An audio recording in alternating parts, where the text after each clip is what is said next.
Okay, so magandang araw po sa inyong lahat.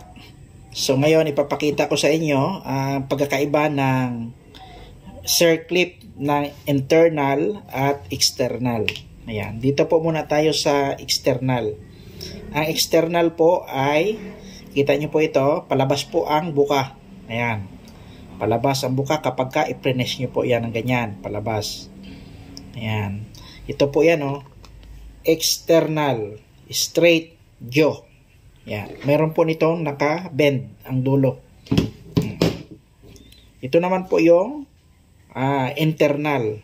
Ang pag-press naman ito, ang buka ay papasok. Ayan papasok. Papasok siya. Papasok yung kagat niya. At may nakalagay naman siya na ayan, internal. Internal straight jaw. Yan. So, yan lang ang pagkakaiba ng dalawa kasi baka pagka bumili kayo, akala nyo ay basta circlip lang yan. Hindi po. Depende po yan kung ano ang paggagamitan nyo, kung internal or external.